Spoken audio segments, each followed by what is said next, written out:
Okay, हम लोग lecture number 12 start करते हैं।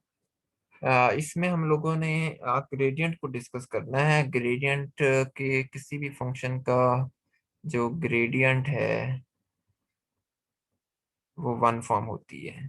अभी हमने देखते हैं कि क्या चीज़ है, कैसे इसको कर सकते हैं। और that's a very important topic. ये पिछले ही टॉपिक की एक तरह से एक्सटेंशन है। अच्छा, सो सबसे पहले हम एक आइडिया इंट्रोड्यूस करते हैं। थोड़ा सा जूम कर लूं मैं। अब जूम ठीक है ना? अब रीजनेबल हो गया ना जूम? पहले मेरे को में शॉर्ट छोटा दिखा रहा था। जी सर, अब ठीक है। लेट्स इंट्रोड्यूस कि हमारे पास कोई स्केलर फील्ड है फाइव। ठीक है, और आपके पास ये किसी स्पेस टाइम के अंदर ये फील्ड मौजूद है। हम वो स्पेस टाइम भी ड्रॉ कर लेते हैं। लेट्स सपोज कि आपके पास ये कोई स्पेस टाइम है, और यहाँ पर इसका ये एक्स कंपोनेंट है, ये टी है, और इसमें कोई फील्ड आपके पास फाइव है। अब पहले हमें ये डिफाइन करना है कि स्केलर फील्ड होती क्या है। आप में से कोई मुझे बता सकता है कि जब हम बात कर रहे हैं कि ये एक स्केलर फील्ड है तो ये क्या चीज है? स्केलर फील्ड होती क्या है? सो फाई असल में एक मैप है जो इस स्पेस टाइम से रियल जो इस स्पेस टाइम को सेट ऑफ रियल नंबर्स पर मैप कर रहे हैं। फंक्शन है फाई बेसिकली एक फील्ड है। फाई इज अ मैप है जो from this space time to the set of real numbers. और यहाँ पर आपके पास एम क्या है? एम हम यहाँ पर कोई मिनकाउस्की स्पेस ले रहे हैं। मिनकाउस्की स्पेस आपके पास वो यूएल नॉन यूक्लिडियन स्पेस होती है, फ्लैट स्पेस टाइम। अब इस बात का मतलब क्या है? इस बात का मतलब ये है कि इस मिनकाउस्की स्पेस में जितने भी पॉइंट्स हैं टी एक्स वाई जी, उनकी हर वैल्यू के लिए फाई की कोई यूनिक वैल्यू है। इसको हम फाई नॉट कह रहे हैं।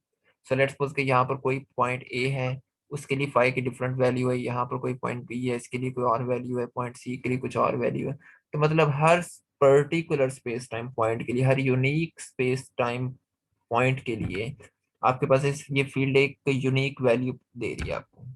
ठीक है, क्लियर है ये बात? जी सर। इसकी यस सर। मसलन इसकी मिसाल आप कैसे ले सकते हैं? For example temperature. टेम्परेचर भी एक स्केलर फील्ड है। लेट्स सपोज कि आपके पास ये कोई रूम है। हम कोई रूम ड्रॉ कर लेते हैं, कोई सरफेस ड्रॉ कर लेते हैं। लेट्स सपोज हमने ये एक सरफेस ड्रॉ कर ली है। अच्छा, अब ये सरफेस ड्रॉ कर ली, इसमें मुख्तलिफ हम पॉइंट्स ले लेते हैं। यहाँ पर ये हमने काफी सारे पॉइंट्स ले लिए। क्या ये, हालांकि ये पॉइंट तो सारे एक ही जैसे हैं, लेकिन क्या इनमें हर पॉइंट के ऊपर टेम्परेचर की वैल्यू डिफरेंट होगी? बेसिकली आप कह लें कि यहाँ पर आपके पास एक्स है, और ये कोई लाइन जो है ये वाई की आ रही है। और इसी तरह इसमें कोई नॉर्मल डायरेक्शन भी होगी जिसको आप जी का नाम दे लें। क्या आपके पास हर एक्स वाई जी के लिए डिफरेंट टेम्परेचर एग्जिस्ट करेगा? बेसिकली दैट्स अ फील्ड, क्योंकि आपको हर एक्स वाई जी के लिए इस स्पेस में एक रियल नंबर मिल रहा है। टेम्परेचर इज अ फील्ड जो इस स्पेस को मैप करवा रही है किसके साथ? सेट ऑफ रियल नंबर्स के साथ। ठीक है, दैट्स गुड। ओके, अब मैं आपके सामने एक क्वेश्चन आपके सामने रखता हूँ कि what is the rate of change of phi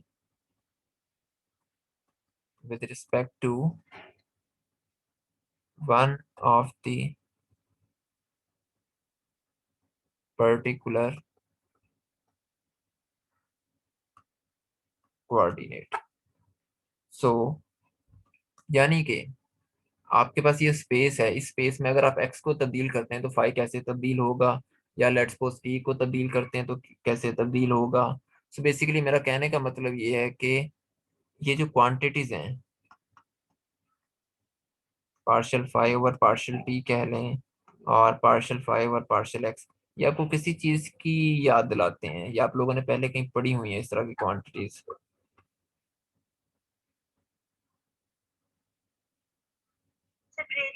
exactly, शाबाश, वेल डन। बेसिकली आप इनको, ये ग्रेडियंट्स है आपके पास, और हम इनको क्या नाम देते हैं? ग्रेडियंट वेक्टर्स का। हम वहां पर इनको ग्रेडियंट वेक्टर्स कहते हैं, क्योंकि gradient is a vector quantity. ठीक है। लेकिन अब आज असल में अब हमने साबित पता क्या करना है? अब हम साबित ये करेंगे कि gradient is not a vector quantity, gradient is a one form, actually, in actual। तो अब हमने असल में सारा काम ये करना है कि ये असल में एक वन फॉर्म होती है। अब हम देखते हैं, अब हम ग्रेडियंट को भी डिफाइन, हाँ जी, डायरेक्शन होती है। अब देखें, अब यहाँ पर फिर हमें बताना पड़ेगा हम डायरेक्शन से मुराद क्या ले रहे हैं। डायरेक्शन असल में अलजबरा में ना आपके पास डायरेक्शन का ऐसा कोई कॉन्सेप्ट नहीं, आपके पास सिर्फ बेसिस वेक्टर्स होते हैं। अगर आप किसी भी क्वांटिटी को बेसिस वेक्टर्स में एक्सपेंड कर सकते हैं तो इसका मतलब है कि वो बेसिस वेक्टर डिफरेंट डायरेक्शंस के अंदर हैं, डिफरेंट डायमेंशंस में हैं। ठीक है। देखें, आप डायरेक्शन से मुराद ये ले रही हैं कि एज अ साइड नोट में यहाँ पर लिखता हूँ कि आप कहते हैं कि आप वेक्टर ए को ऐसे लिख सकते हैं, ए एक्स आई हैट प्लस ए वाई जे हैट प्लस ए जी के हैट। आप ये कहते हैं कि तीन डायमेंशंस के अंदर है तो इसकी तीन डायरेक्शन है, एक एक्स के लॉन्ग है, एक वाई के लॉन्ग है, एक जी के लॉन्ग है। अब मैं आपको ये कह रहा हूँ कि मैं इस वेक्टर को ऐसे लिख सकता हूँ, यानी कि अम,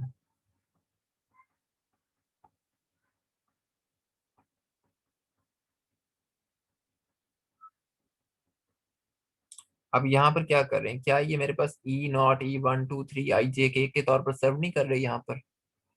यस सर। अच्छा, लेकिन जब आप यूक्लिडियन स्पेस में होते हैं फिर आप स्पेसिफाई कर देते हैं कि आई जो जे के हैं ये आपके पास डायरेक्शनल वेक्टर्स हैं, यूनिट वेक्टर्स हैं, यानी कि वो वेक्टर जो किसी खास डायरेक्शन में पॉइंट कर रहे होते हैं।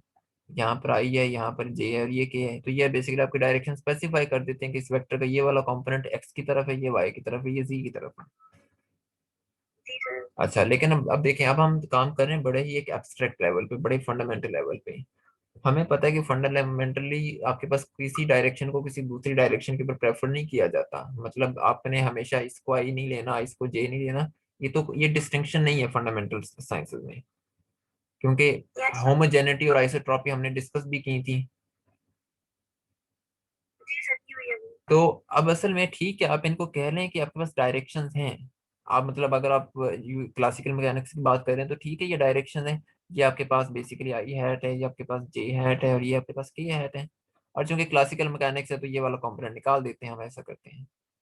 लेकिन अब चीज ये है कि हम वेक्टर्स को जब अलजबरा में डिफाइन करते हैं या फंडामेंटल लेवल पे डिफाइन करते हैं तो आप ये कहते हैं कि आपके पास कुछ बेसिस मौजूद हैं और आप उन बेसिस में अपने वेक्टर्स को एक्सपेंड कर रहे हैं।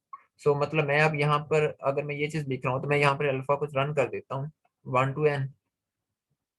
इसका मतलब है कि मेरे पास एन डायमेंशनल सिस्टम मौजूद है, लाजमी नहीं कि थ्री डायमेंशन के अंदर ही डायरेक्शन हो।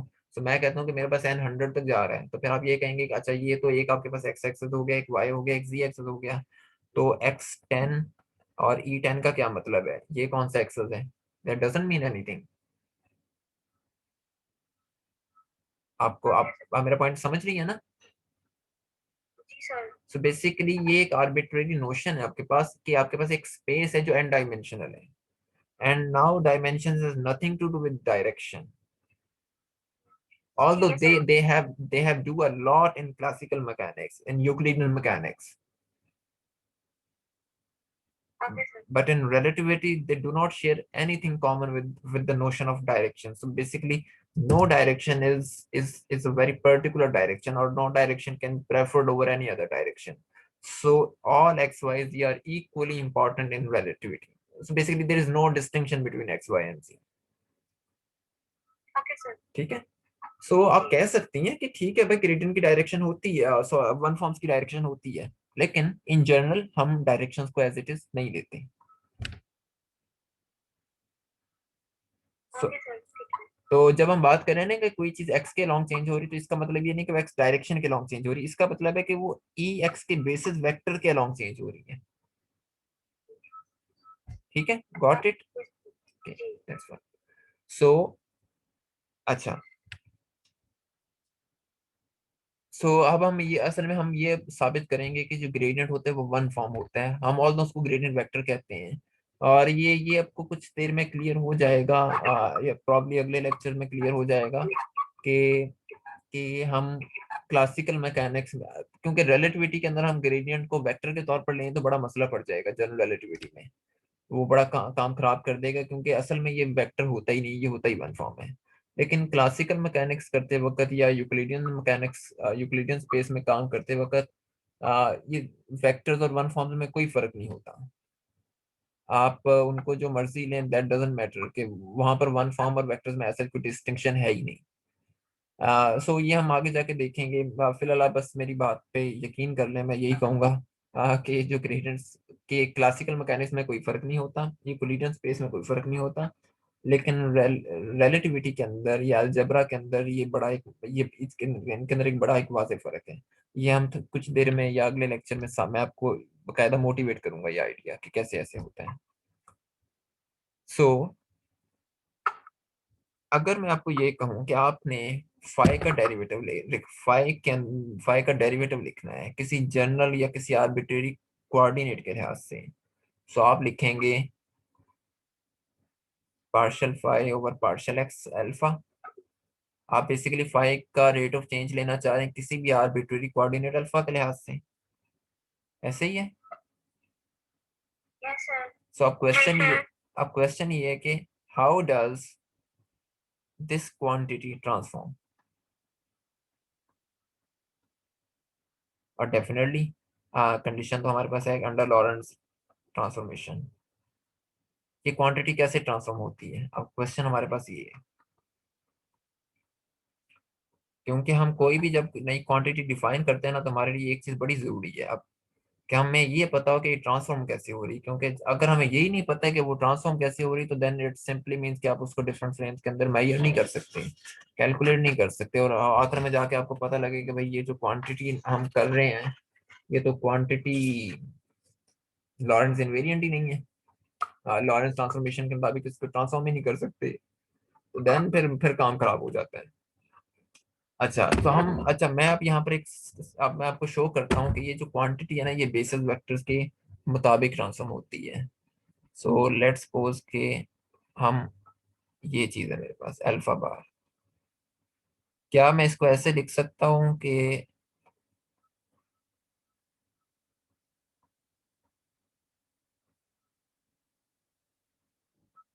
क्या इसको ऐसे लिखा जा सकता है?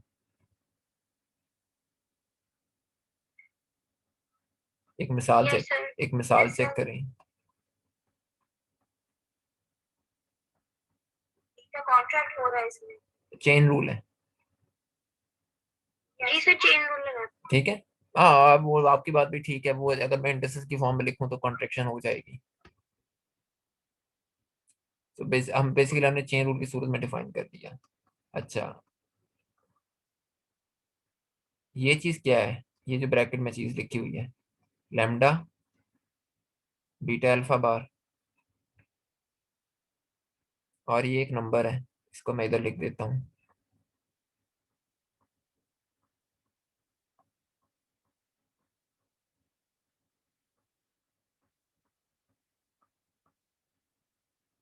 ये आपके पास क्या आ गया, इसका ट्रांसफॉर्मेशन लॉ आ गया। अब मैं यहाँ पर कुछ ट्रांसफॉर्मेशन लॉज लिखता हूँ। ए अल्फा बार, ए बीटा,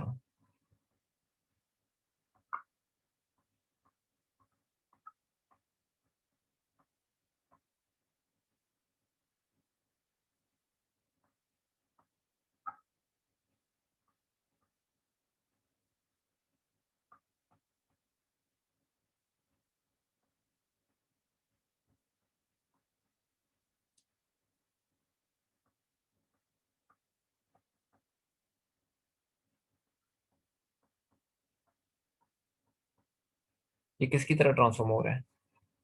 बेसिस वेक्टर की तरह और वन फॉर्म के कंपोनेंट्स की तरह। हाँ, लेकिन अब चूंकि बेसिस वेक्टर ज्यादा एक हम एक्सपेंड ही बेसिस वेक्टर्स में करते हैं कंपोनेंट्स को, तो हम ये कहेंगे कि बेसिस वेक्टर्स की तरह ट्रांसफॉर्म हो रहा है।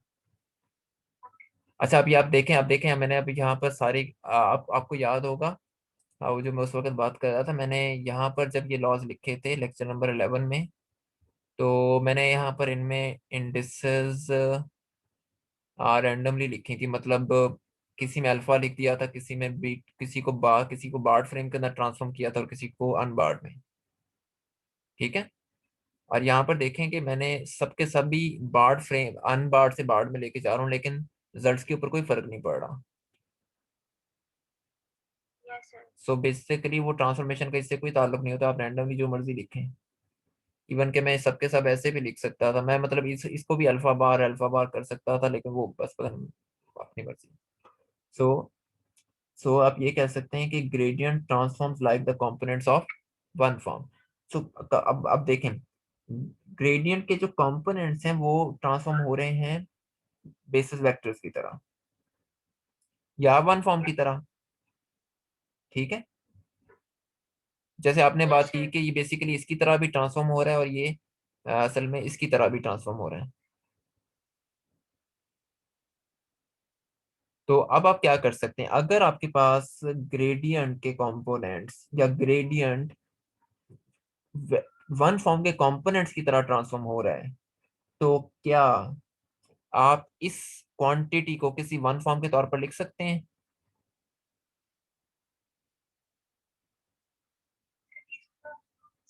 आप देखें ना, ये जो चीज है, ये वाला नंबर जो है, पार्शियल फाइव और पार्शियल एक्स अल्फा बार, ये क्या हो रहा है, ये किसी ना किसी वन फॉर्म की तरह ट्रांसफॉर्म हो रहा है। वन फॉर्म के कौन, मैं अगर कह रहा हूँ ना वन फॉर्म की तरह ट्रांसफॉर्म हो रहा है, तो इसका मतलब ये मैं ना वर्ड्स इस तरह रिपीट करता रहूंगा, इससे मुराद हमेशा यही होगी कि ये वन फॉर्म के कंपोनेंट्स की तरह ट्रांसफॉर्म हो रहा है। अगर मैं कहता हूँ कि वेक्टर्स की तरह ट्रांसफॉर्म हो रहा है, तो फिर ये अंडरस्टूड है कि वेक्टर्स के कंपोनेंट्स की तरह ट्रांसफॉर्म हो रहा है। Okay sir. ठीक है। अनलेस के मतलब अगर ऐसा नहीं होगा, तो फिर मैं अलग से फिर मैं बकायदा मेंशन करूंगा। लेकिन मैं बोलते वक्त ना वो बहुत ऐसे लग रहा होता है बहुत बड़ी फ्रेज आप बोल रहे हैं, तो इसलिए तो मैं वेक्टर्स की ट्रांसफॉर्मेशन से मुराद ये ले रहा हूँ कि वेक्टर्स के कंपोनेंट्स की ट्रांसफॉर्मेशन, वन फॉर्म की ट्रांसफॉर्मेशन से मुराद है वन फॉर्म के कंपोनेंट्स की ट्रांसफॉर्मेशन। इट डजंट मीन कि वेक्टर्स की ट्रांसफॉर्मेशन से मुराद ये नहीं कि वेक्टर्स के कंपोनेंट्स और बेसिस वेक्टर्स की ट्रांसफॉर्मेशन, नहीं, सिर्फ वेक्टर्स के कंपोनेंट्स की transformation. Okay. Okay so sir. अब ये जो क्वांटिटी है, partial five over partial x alpha, आपने कहा है कि ये बेसिकली ट्रांसफॉर्म होती है वन फॉर्म के कंपोनेंट्स की तरह। ठीक है। आपकी बार है। हाँ, मतलब जो मर्जी कह रहे हैं, आप बार लगा दें, दोनों तरफ लगा दें, बार एक ही बात है। Okay sir. तो क्या मैं ये कह सकता हूँ कि मैं इसके साथ कोई वन फॉर्म एसोसिएट कर सकता हूँ, तो क्या मैं ये कह सकता हूँ कि ये जो क्वांटिटी है ये मेरे पास ग्रेडियंट वन फॉर्म है, और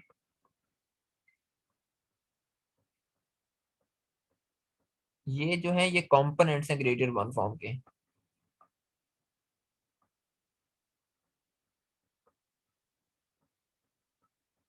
बिल्कुल उसी तरह जिस तरह ये जो क्वांटिटी है ये मेरे यस सर। पास वन फॉर्म है, और ये क्या चीज है, कंपोनेंट्स है सर। कंपोनेंट। अब इसे भूलते हैं कि इंडेक्स ऊपर लिखी हुई है या नीचे लिखी हुई, डजेंट मैटर, हमें पता है कि ये चीज वन फॉर्म की तरह ट्रांसफॉर्म हो रही है।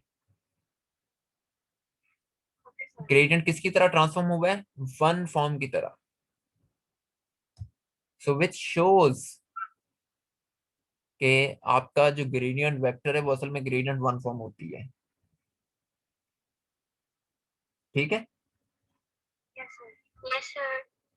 Okay, that's good. कोई अगर इसमें कोई भी कंफ्यूजन हो रही है तो पूछ लें, नहीं हो रही तो फिर हम आगे चलते हैं।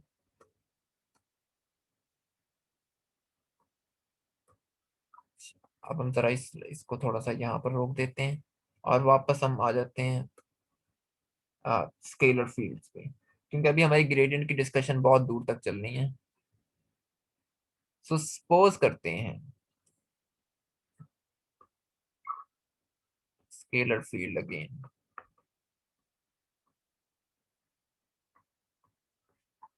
ओके, सो एज्यूम करते हैं कि आपके पास कोई स्पेस टाइम मौजूद है। बड़ी सारी स्पेस टाइम ड्रॉ कर लेते हैं। इधर एक्स है, इधर आपके पास टी है, और इसमें कोई ऑब्जेक्ट मूव कर रहा है किसी स्पेस टाइम में, और उसकी वर्ल्ड लाइन को मैं यहाँ पर शो करवा देता हूँ। बड़ी एक अजीब सी वर्ल्ड लाइन ड्रॉ कर लेते हैं। चलें, ये एक हमने एक वर्ल्ड लाइन ड्रॉ कर ली उसकी। ठीक है, Yes, अ, sir. यहाँ पर लिख देते हैं, इस वर्ल्ड लाइन को मैं एक्स अल्फा से रिप्रेजेंट कर रहा हूँ। ये क्या चीज़ है? World line of the observer, या किसी ऑब्जेक्ट की। अच्छा, अब हमने इस वर्ल्ड लाइन को पैरामीटराइज करना है किसी पैरामीटर अल्फा के थ्रू। सो लेट्स से कि दिस, मैं यहाँ पर लिख देता हूँ, आप इस वर्ड लाइन को पैरामीटराइज करते हैं किसी पैरामीटर लैम्डा के थ्रू। अभी लैम्डा क्या चीज़ है, या पैरामीटराइजेशन से मुराद क्या दे रहे हैं, अभी मैं बताता हूँ आपको। ये एक आर्बिट्रेरी पैरामीटर है, मतलब कि अब देखें, ये जो एक्स लैम्डा, ये कोऑर्डिनेट्स हैं। कोऑर्डिनेट्स किसी ना किसी चीज़ के ऊपर तो डिपेंड कर रहे होंगे ना आपके पास, कि मतलब कि हर किसी पॉइंट के ऊपर इसकी वैल्यू क्या आएगी, यहाँ पर इसका प्रॉपर टाइम क्या है, एक्स वाई जी क्या होंगे। सो ये चीजें किसी ना किसी नंबर के ऊपर डिपेंड कर रही होंगी। कोई एक फैक्टर ऐसा होगा जो खुद चेंज होता होगा और जो वर्ड लाइन को भी चेंज करवा देता है।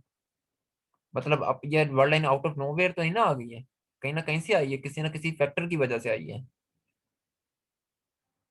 पॉइंट क्लियर हो रहा है? Yes, sir. तो वो जो पैरामीटर है ना, जिसके जरिए हम इसको पैरामीटराइज करवा रहे हैं, उस पैरामीटर को हमने यहाँ पर नाम दे दिया लैम्डा का। आमतौर पर हम करते क्या हैं, हम करते ये हैं कि अगर आप, चूंकि हमें पता है कि हम लोग टाइम लाइक ऑब्जेक्ट्स हैं, हमारी स्पीड स्पीड ऑफ लाइट से कम ही होती है, तो हम पैरामीटराइजेशन के लिए प्रॉपर टाइम को इस्तेमाल करते हैं। मतलब मैं इसको लिख सकता हूँ एक्सएल, अगर मेरे पास एज्यूम करूँ कि ये कोई टाइम लाइक ऑब्जेक्ट है, तो मैं इसको एक्सएल को एज अ फंक्शन ऑफ टॉ लिख सकता हूँ। लेकिन मसला ये है कि फोटॉन्स के लिए तो प्रॉपर टाइम नहीं होता। फोटॉन के लिए कोई एमसीआरएफ नहीं है। फोटॉन्स किसी फ्रेम में रेस्ट की हालत में नहीं होते, तो फोटॉन के लिए तो कोई प्रॉपर टाइम नहीं है। और तो इसलिए हम वहां पर टॉ को as a parameter, as a parameter use नहीं करते हैं। वर्ड लाइन को पैरामीटराइज करने के लिए यूज नहीं करते हैं। हम वहां पर एक आर्बिट्ररी पैरामीटर ले लेते हैं, लैम्डा। ठीक है। अच्छा, अब चूंकि आपने कहा था कि इसमें आपने एक फील्ड एसोसिएट की हुई है, इस पूरे स्पेस टाइम में कोई स्केलर फील्ड। जैसे जैसे आपकी वर्ड लाइन चेंज होगी, क्या इस फील्ड की वैल्यू चेंज होगी? Yes, sir. लेकिन आपकी वर्ड लाइन किस चीज का फंक्शन है? आपने उसको पैरामीटराइज किया हुआ है किसी पैरामीटर लैम्डा के थ्रू। तो बेसिकली इन जर्नल आपकी स्केलर फील्ड भी लैम्डा के लिहाज से पैरामीटराइज्ड है। मतलब लैम्डा तब्दील हो रहा है तो आपकी स्केलर फील्ड भी तब्दील हो रही है। तो ये चीज ऐसे है कि अगर आप ये लिख रहे हैं ना एक्स अल्फा, तो आपको पता है ये x0, x1, x2, x3, या इसको हम ऐसे लिख लेते हैं t x y z। अगर हम ये कह रहे हैं कि एक्स लैम्डा, तो ये चीज आपके पास आ रही है t of lambda, x of lambda, y of lambda. So definitely let's suppose कि लैम्डा कोई वेलोसिटी का पैरामीटर है, कोई एक्सेलरेशन का पैरामीटर है, तो उसके लिहाज से आपके पास टी एक्स वाई और जी डिफरेंट आएंगे, वो कांस्टेंट तो नहीं रहेंगे। और इसी तरह इसके साथ कोई स्केलर फील्ड है जो आप कैलकुलेट करना चाह रहे हैं, जो हर वर्ड लाइन के ऊपर आपको, हर पॉइंट के ऊपर आपको यूनिक वैल्यू दे रही है। सो ये आपके पास बन जाएगा,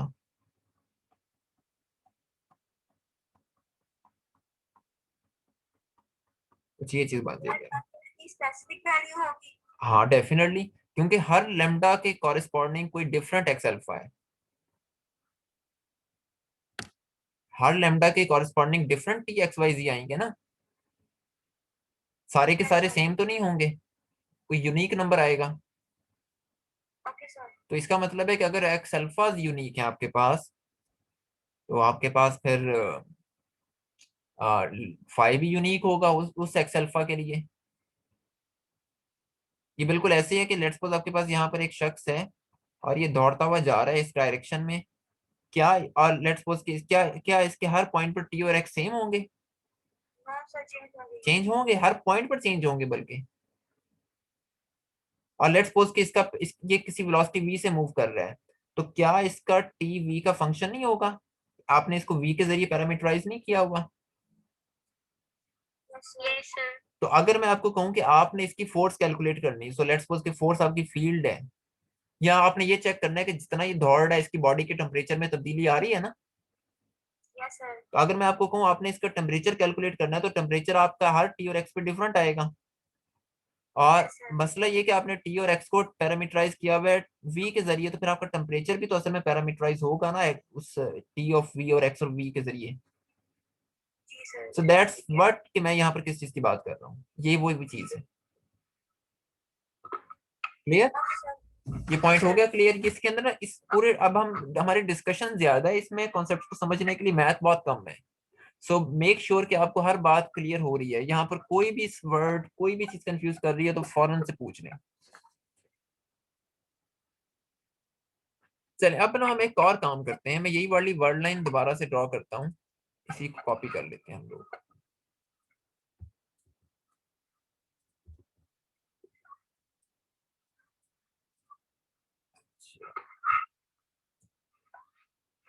इसको मैं थोड़ा सा जूम करता हूँ। सो फर्ज करते हैं कि मैं इसके ऊपर एक वर्ड लाइन ड्रॉ, इसके ऊपर एक टेंजेंट वेक्टर ड्रॉ करते हैं हम लोग। चले हम यहाँ पर ड्रॉ कर लेते हैं।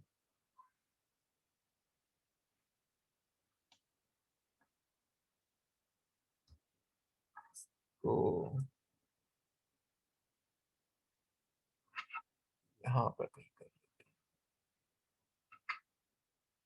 आई थिंक टेंजेंट वेक्टर तो हिलने का नाम नहीं ले रहा, हम अपनी वर्ड लाइन को थोड़ा सा हिला लेते हैं।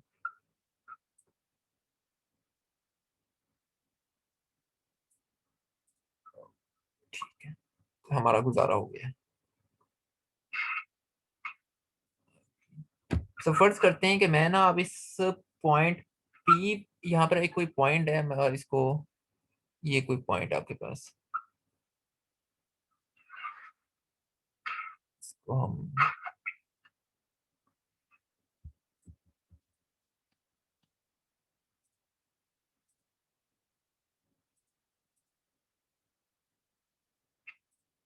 इस ग्रीन कलर के जरिए मैंने इस पॉइंट को रिप्रेजेंट कर दिया है। मैं इस पॉइंट में इंटरेस्टेड हूँ, इस पॉइंट को स्टडी करने में। और मैं इस पॉइंट का नाम दे देता हूँ पी का। सो लेट मी कॉल कि ये मेरा पॉइंट पी है, मैंने इस पॉइंट को स्टडी करना है। अच्छा, और इस पॉइंट के साथ कोई टेंजेंट वेक्टर एसोसिएट कर देता हूँ, टी वेक्टर। ठीक है, ये इस पॉइंट के ऊपर कोई टेंजेंट वेक्टर ड्रॉ हमने किया हुआ है। क्लियर है? कोई नो कंफ्यूजन तो सर। नहीं हो रही इस डायग्राम में अभी तक? No sir. अब मैं अब क्वेश्चन आपसे ये है कि टी के कंपोनेंट्स कैसे नजर आएंगे? आप टी के कंपोनेंट्स कैसे कैलकुलेट करेंगे? How the components of T look like? आप टी के कंपोनेंट्स कैसे कैलकुलेट करेंगे इस टेंजेंट वेक्टर के? शॉर्ट कंपोनेंट से मुराद है कि आपने टी अल्फा कैलकुलेट करना है। अब टी अल्फा बेसिक कंपोनेंट से मुराद है कि ये इस वर्ड लाइन के लिए कैलकुलेट करने हैं, और वर्ड लाइन को अपने पैरामीटराइज किया हुआ लैम्डा के थ्रू। सो आप इस वर्ड लाइन को लैम्डा के लिहाज से डिफरेंशिएट करें और इस पॉइंट पी के ऊपर एवेलुएट कर लें, तो आपको टेंजेंट वेक्टर दे देगा। रेट ऑफ चेंज है ना, ये टेंजेंट वेक्टर क्या है? रेट ऑफ जी चेंज है। सर। रेट ऑफ चेंज है। रेट ऑफ चेंज प्रोवाइड कर रहा है, लेकिन जारी बात है वर्ड लाइन पैरामीटर के लिहाज से कैसे तब्दील हो रही है। मतलब कि अगर मैं यहाँ पर डिफरेंट पॉइंट्स लूँ, सो लेट्स सपोज कि एक पॉइंट हम ले लेते हैं, यहाँ पर ले लेते हैं, एक ये पॉइंट है, यहाँ पर लेमडा चेंज होने से एक्स अल्फा की और वैल्यू है तो इसका टी कुछ और होगा। यहाँ पर लेमडा चेंज होने से कुछ और वैल्यू आएगी, यहाँ पर कुछ और आएगी, यहाँ पर कोई और वैल्यू है। सो हर पॉइंट के ऊपर लेमडा चेंज होने से आपके एक्स अल्फा चेंज आ रहे हैं, और कॉरेस्पॉन्डिंगली फिर टी के कंपोनेंट्स भी चेंज होंगे। सर इसमें लैम्डा पैरामीटर है आपका। हाँ, जो फीड कर रहे हैं आप इसको। नहीं, लैम्डा फील्ड नहीं है, लैम्डा पैरामीटर है।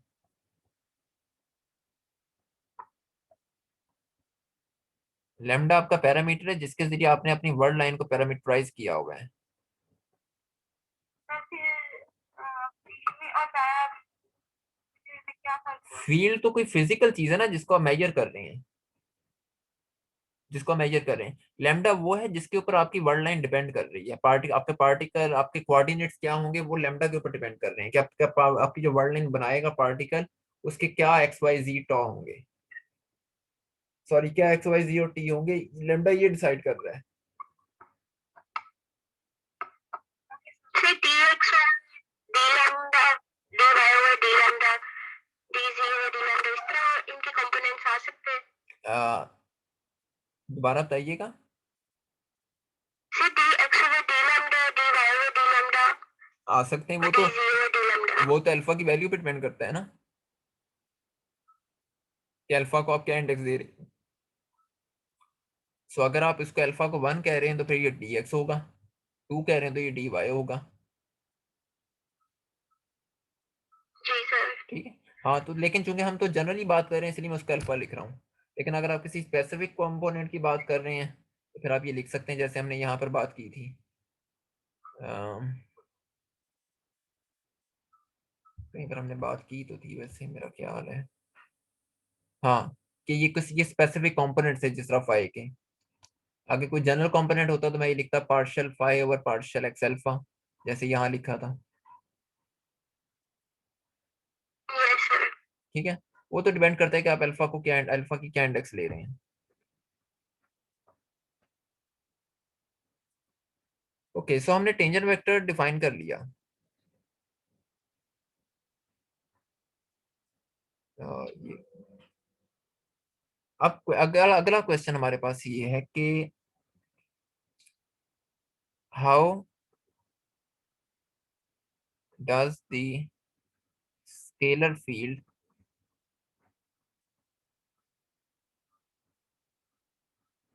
change along this word line।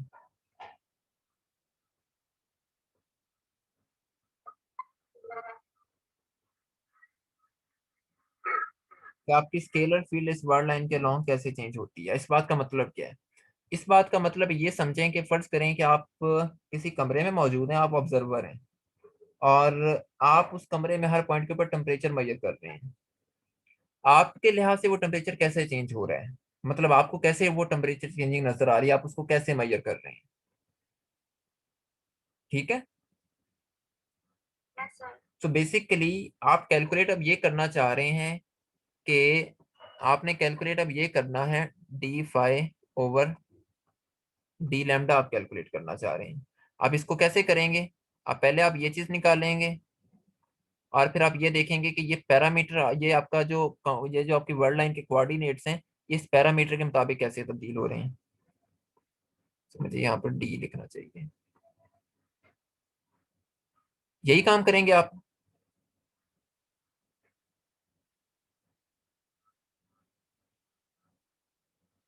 यही काम करेंगे। Yes sir. Yes sir. Yes sir. Part के जगह भी तो दिखाना चाहिए। नहीं, वहां नहीं आप लिखेंगे ना। ये तो डिफरेंशियल्स को लिखने का एक तरीका है। ये तो डिफरेंशियल्स को लिखने का एक तरीका है। हाँ जी।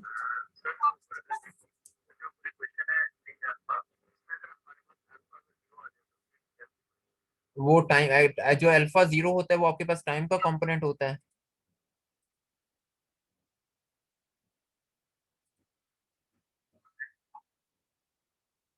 सर आप ये कह रही हैं कि यहाँ पर मैं डी कंप्लीट डिफरेंशियल क्यों नहीं लिख रहा, डी क्यों नहीं लिख रहा हूँ? जी सर। आ, लिखा जा सकता है, लिखा जा सकता है, लिखा जा सकता है, उससे कोई फर्क नहीं पड़ेगा। सर dx तो उस टाइम होगा ना कि जब अल्फा की वैल्यू 1 है अच्छा लेकिन मैं आपको बताता हूँ ये ना, इस नजर से देखें फिर आपको ये पॉइंट क्लियर हो जाएगा कि मैं इसको यहाँ पर क्यों नहीं लिख रहा हूँ। अगर मैं आपको ये कहूँ कि आपने डीएफ कैलकुलेट करना है और एफ फंक्शन है एक्स का और वाई का, आप क्या करेंगे, आप यहाँ पर ये करेंगे partial f over partial x d x plus partial f over partial y d y. और आप बस अब ये पैरामीटर है जो हम यहाँ पर चेंज करते जा रहे हैं बस, और कुछ भी नहीं कर रहे,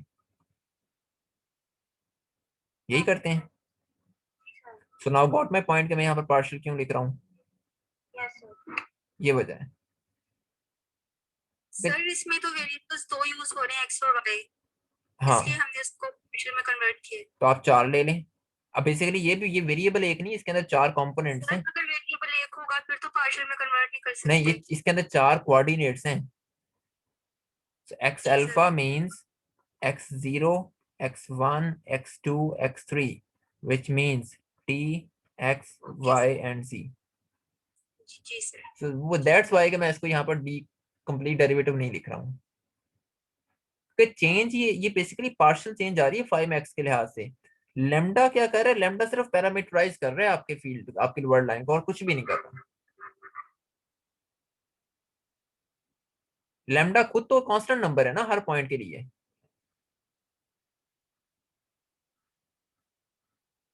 क्लियर? Yes sir. देख लें, कोई भी कंफ्यूजन है तो पूछ दोबारा से मुझे बता दें, मैं दोबारा समझा देता हूँ।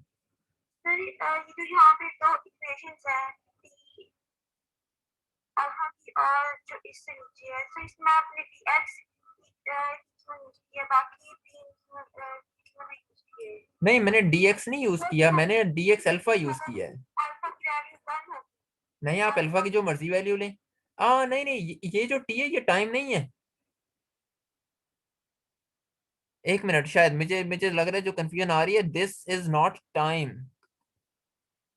सर एक्स अल्फा आपने वर्ड लाइन के लिए लिया है, एक मिनट, मतलब ये वर्ड। हाँ वो वर्ड लाइन है, ये टाइम नहीं है।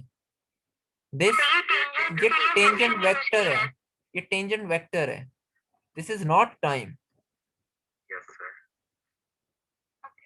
मेरे ख्याल में कंफ्यूजन आपको शायद ये चीज कंफ्यूज कर रही है कि ये मैं टाइम की पावर अल्फा क्यों ले रहा हूँ यहाँ पर।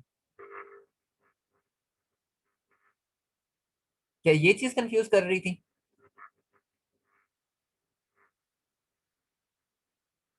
दोबारा बताएं, मुझे मुझे दोबारा बताएं आप लोग के, अगर कोई चीज अभी सर शोर आ रहा है, समझ नहीं आ रही। ये किसी का माइक ऑन है? काइंडली किसी का माइक ऑन है सिर्फ वही ऑन करें माइक जिन्होंने बात करनी है।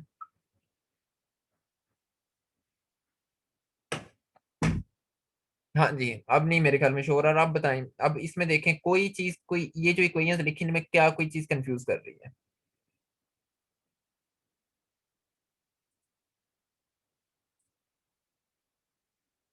दोबारा देख लें, एक मिनट इसको देख लें, इसको सोच लें।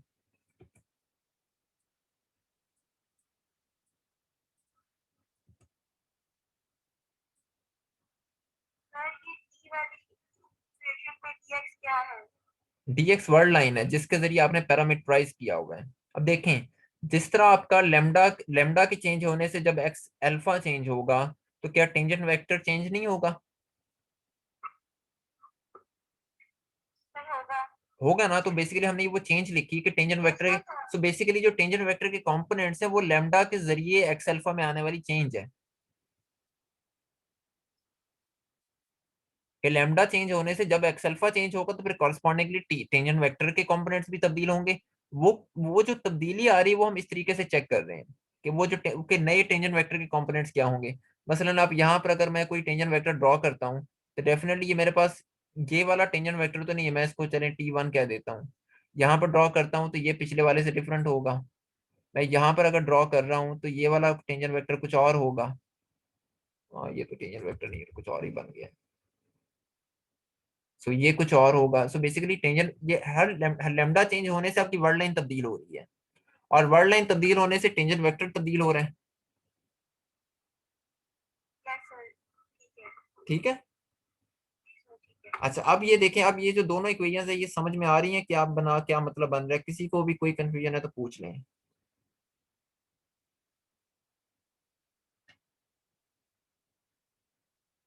क्योंकि ये जो टी के ऊपर अल्फा कंपोनेंट के लिए लिया है। हाँ, अल्फा तो बेसिकली कंपोनेंट्स के लिए, इंडिसेस जहां पर भी आएंगे वो कंपोनेंट्स के लिए होंगी।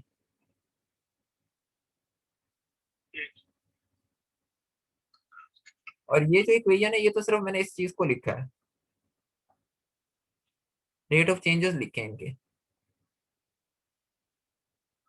सर ये सेकंड इक्वेशन में 5 फील्ड है, 5 फील्ड है। पैरामीटर है, तो ये शो करता है कि नंबर डिफरेंस होने से फील्ड 5 भी चेंज हो रहा है। हाँ, क्योंकि मसला ये है कि फाई फंक्शन है आपकी वर्ड लाइन का, वर्ड चेंज हो रही है तो 5 सॉरी भी चेंज हो रहा है। वर्ड लाइन फंक्शन है फाई का, सॉरी मैं उल्टा बोल रहा हूँ। आपकी वर्ड लाइन फंक्शन है फाई का, क्योंकि फाई डिपेंड कर रहा है ना वर्ड लाइन पे। Yes sir. और वर्ड लाइन को आपने पैरामीटराइज किया हुआ लैम्डा के थ्रू,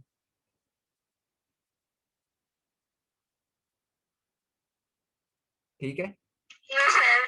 तो लैम्डा चेंज होने से फाई चेंज होगा। Yes sir. ये बिल्कुल ऐसे ही है कि अगर मैं ये कहूँ कि x is equal to y and y is equal to z, तो बेसिकली इट मींस कि x is also is equal to z। या वही चीज के dy ओवर dx को मैं लिखना चाहूँ तो क्या मैं इसको लिख सकता हूँ dy over d lambda over dx। तो ये इसके बाद का मतलब क्या बन रहा है कि y फंक्शन है लैम्डा का और लैम्डा फंक्शन है x का।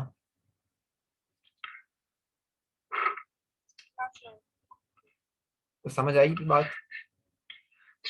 पार्शियल क्यों लगाया? पार्शियल मैंने इस वजह से लगाया, हम डिफरेंशियल्स को डिफाइन ही ऐसे करते हैं। ये तो कैलकुलस में हम डिफरेंशियल को डिफाइन ऐसे करते हैं ना, कि अगर आपके पास कोई डिफरेंशियल मौजूद हो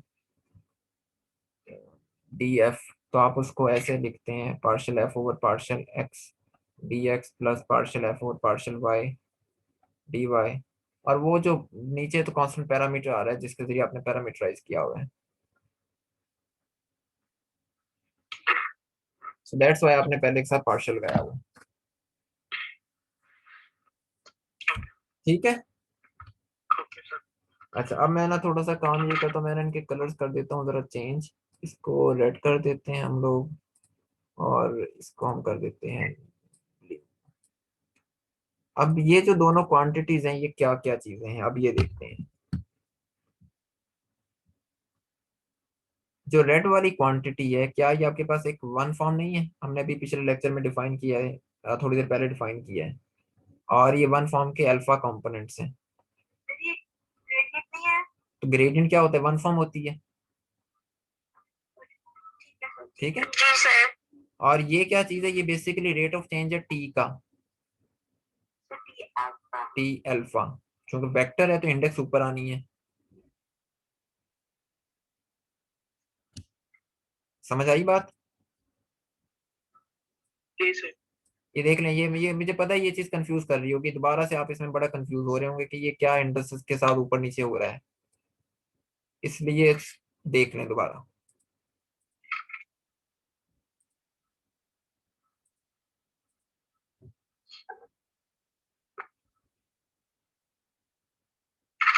ये चीज बिल्कुल क्लियर है।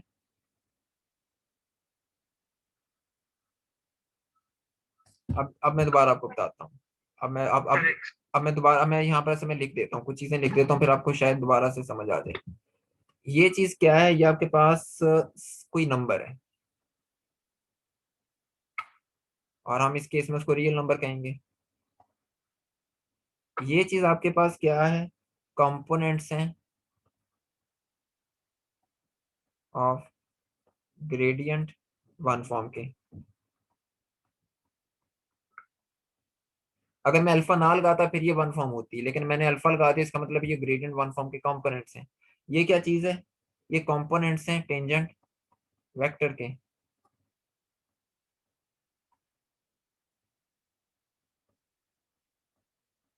जी।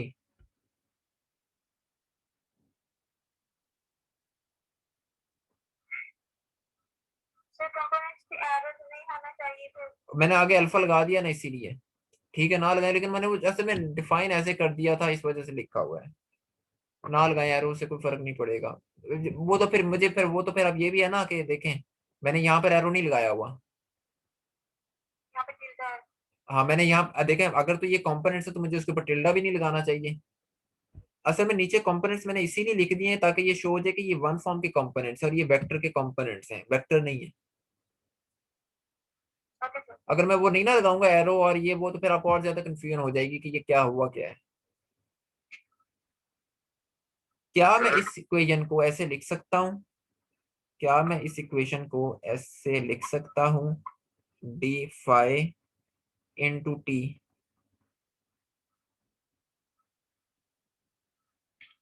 कैसे, क्यों लिख रहा हूँ दोबारा देखें। आपको अगर मैं कोई वेक्टर दूं v इंटू डब्ल्यू, आप इसको क्या करेंगे, v अल्फा डब्ल्यू अल्फा। या अगर मैं आपको ये चीज, हाँ आप यही करेंगे ना। Sorry sorry sorry sorry sorry sorry sorry. Sir sir एक मिनट। हाँ जी। सर जो हमने क्वेश्चन लिखे क्वेश्चन नंबर 2, उसमें हमने लिखा है डी एक्स अल्फा, इसके आगे पैरामीटर नहीं आएगा lambda sir? Sir x lambda का पैरामीटर है, तभी हमारे पास वो कंपोनेंट यहाँ ऑफ पर, सिंगल वेक्टर आएगा। यहाँ पर,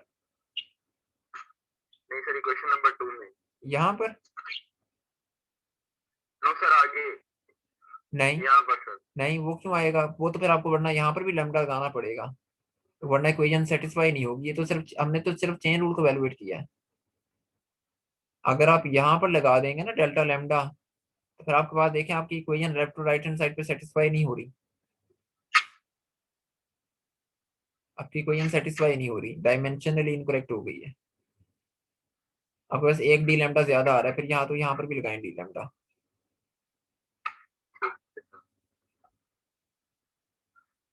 अब मुझे नहीं समझ आ रही आप लोग इस चीज में इतना क्यों कंफ्यूज हो रहे हैं। दोबारा देखें, एक फिलहाल सब कुछ भूल जाएं, इस इक्वेशन को देखें। अगर मैं आपको ये कहूँ कि आपके पास एफ एक्स और वाई पे डिपेंड कर रहे हैं,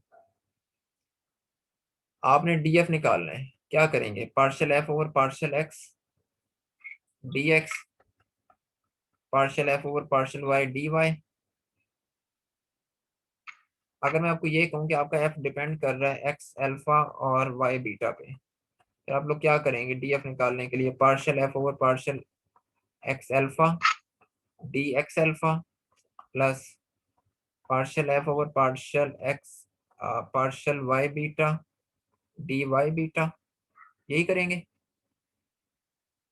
यस सर। अच्छा, अब अगर मैं साथ ही ये कह दूं कि ये जो क्वांटिटी असल में ऐसे भी है कि आपका एफ डिपेंड तो कर रहा है इन पे, एक्स अल्फा और वाई बीटा पे, लेकिन आपने इनको पैरामीटराइज किया हुआ है इस कंपोनेंट लैम्डा के जरिए। अब आप डी एफ कैसे निकालेंगे, अब आप फिर अब डी एफ ऐसे निकालेंगे,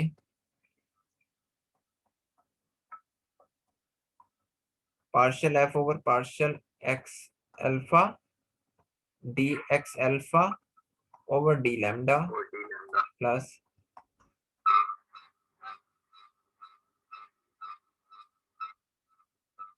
ये काम करेंगे। Yes sir. तो यही काम तो मैंने यहाँ पर किया है इक्वेशन नंबर 2 में।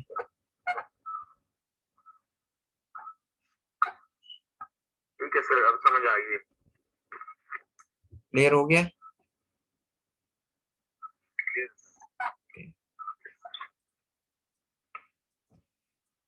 हाँ,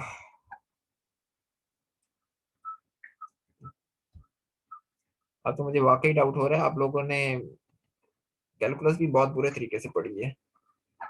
यस सर। बहरहाल अब देखें, ये जो कंपोनेंट है जो रेड कलर में लिखा हुआ है, ये क्या चीज है, ये किसी वन फॉर्म के कंपोनेंट्स हैं। किस वन फॉर्म के कंपोनेंट्स है, जिसको मैंने डी फाइव टिल्डा लिखा है, ठीक है।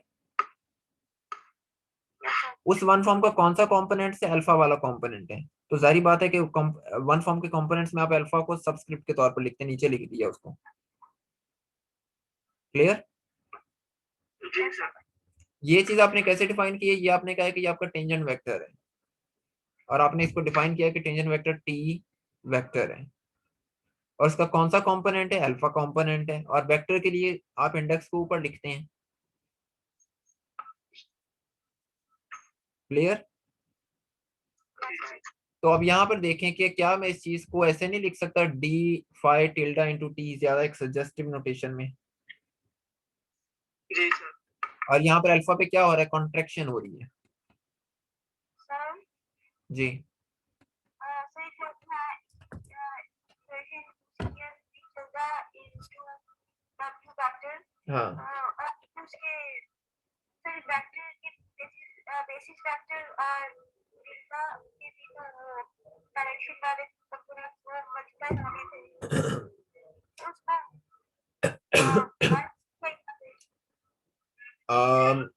यकीनन होने थे, लेकिन अभी देखें, अभी पिछले लेक्चर में वापस जाते हैं।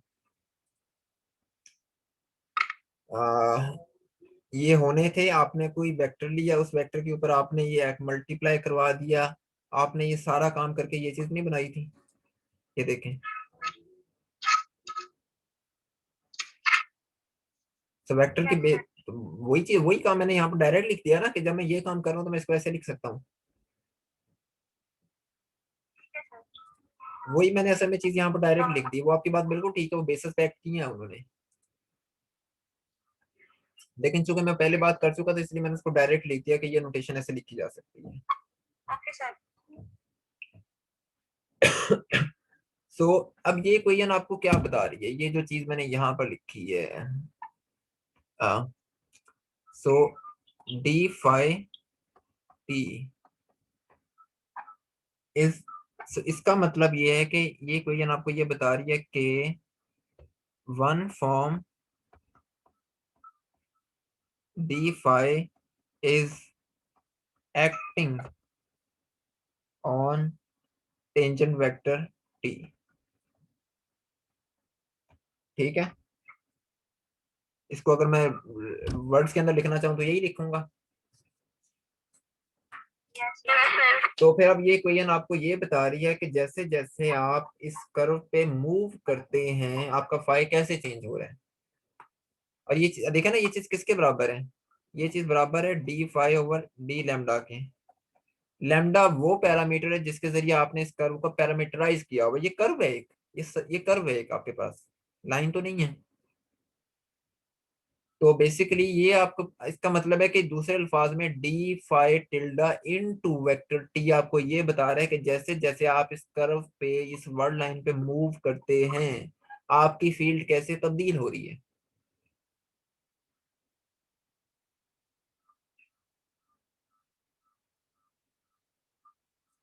बात आई समझ?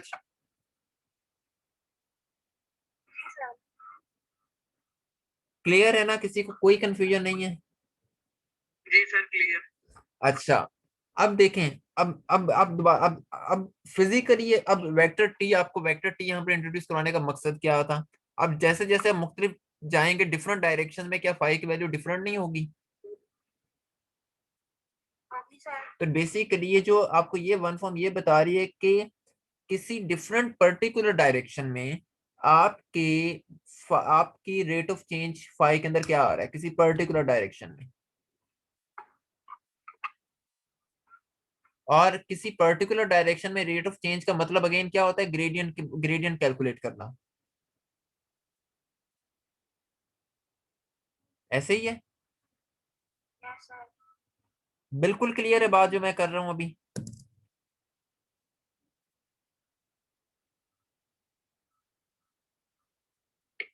जी सर। ओके, ठीक है। तो बेसिकली ये हमें, ये जो हमने सारा ये काम किया है, ये जो इक्वेशन लिखी है, it is gradient of field phi.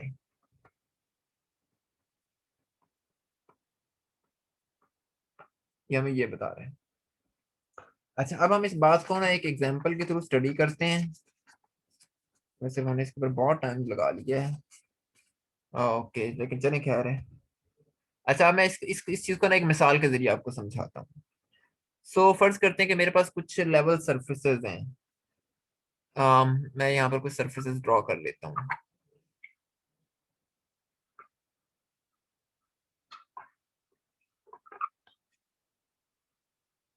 ये मैंने कुछ लेवल सरफेसेस ड्रॉ कर लिए यहाँ पर।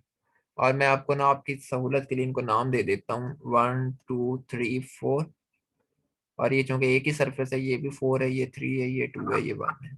आप ऐसा करें, समझें कि आपने, अगर आप लोगों ने कभी कोई हाइकिंग की हो इस्लामाबाद में या नॉर्थन एरियाज में, तो आपने देखा होगा वहां पर जैसे जैसे आप पहाड़ों पे चढ़ते जाते हैं ना, आपको बताया जाता है कि ये एक ऐसा पैच आ गया है जो जिसकी ऊंचाई, क्योंकि वहां तो बड़ी तेजी से एलिवेशन तब्दील होती है, तो आपको साफ साफ नजर आ रहा होता है थोड़ी देर के बाद कि अब आप समंदर से 1000 फुट की बुलंदी पर हैं, अब आप 2000 फुट की बुलंदी पर आ गए हैं। अगर आपने हाइकिंग वगैरह करते हो तो फिर आपको मतलब बड़ी, आपको इस तरह के ना अक्सर साइन बोर्ड नजर आते हैं पहाड़ी इलाकों में।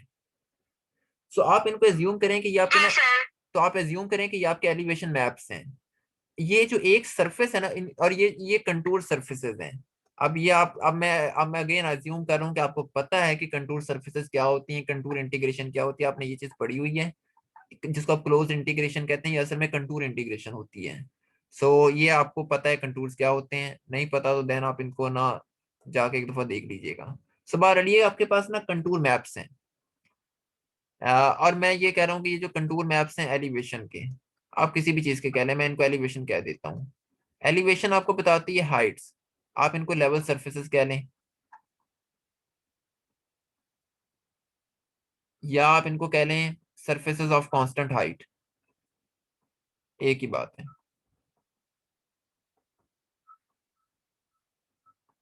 अच्छा, मैंने इनको कुछ नाम लगा दिए थे, जैसे मैं 1 को कह देता हूँ कि मेरे पास 1000 मीटर है, 1000 मीटर की सरफेस है। 2 को मैं कह देता हूँ कि 2000 मीटर की सरफेस है। 3 को हम कह देते हैं 3000 मीटर की सरफेस है। 4 को हम कह देते हैं कि ये 4000 मीटर की सरफेस है। अच्छा, अब हम करते ये हैं कि, और अच्छा आप एक और काम भी कर सकते हैं। आप ये कह लें कि आप इनको, चूंकि हम फील्ड की बात कर रहे थे, आप इनको लेवल सरफेसेस कह लें। So level surfaces of constant phi कह लें। अगर आपने जिस तरह हाइट भी तो आपकी एक फील्ड है ना, यहाँ पर हाइट एक फील्ड है। तो अगर आप फाई के टर्म्स में समझना चाह रहे हैं तो आप ये कह लेंगे जो सरफेसेस है ये कांस्टेंट फाई की सरफेसेस है। अच्छा, अब मैं ये करता हूँ कि यहाँ पर वेक्टर्स ड्रॉ करता हूँ दो, एक एक जैसे वेक्टर ना दो जगहों पर ड्रॉ करता हूँ। सो एक मैं वेक्टर ड्रॉ कर देता हूँ, ये वैसे डायरेक्शन का, चलिए खैर अब डायरेक्शन की खैर है जो भी बन रही है। एक वेक्टर मैं यहाँ ड्रॉ कर देता हूँ और एक वेक्टर मैं ड्रॉ कर देता हूँ,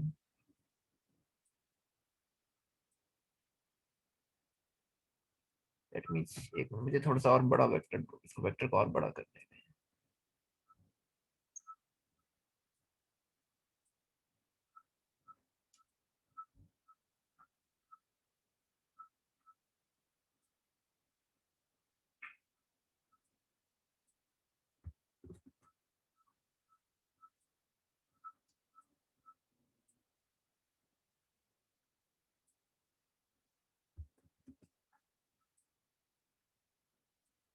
हाँ ठीक है, चलिए अब बेहतर हो गया काम थोड़ा।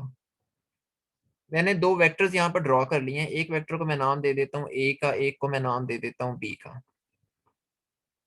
किस वेक्टर में आने वाली चेंज ज्यादा है, या कौन सा वेक्टर ज्यादा हाइट को रिप्रेजेंट कर रहा है?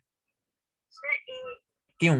क्योंकि यहाँ पर ए की जो ये ए मुझे बता रहा है कि मेरी जो एलिवेशन है वो है 3000 मीटर, 4000 माइनस 1000। ठीक है, यानी कि यहाँ पर कितनी है 3000 मीटर, और यहाँ पर कितनी है 1000 मीटर। तो मेरी पास ज्यादा रेट ऑफ चेंज किस में आ रही है? ए में आ रही है। तो इसका मतलब है कि वो वन फॉर्म जो वेक्टर ए, सो ये कोई वन फॉर्म है, आप इसको ये कह रहे हैं कि आप ये, चूंकि हमने इसको वन फॉर्म कह रहे हैं, डी फाई कह रहे हैं, तो बेसिकली डी फाई जो वेक्टर ए पर एक्ट कर रही है उसकी वैल्यू बड़ी होगी रादर देन उस वन फॉर्म के जो वेक्टर बी के ऊपर एक्ट कर रही है। ठीक है,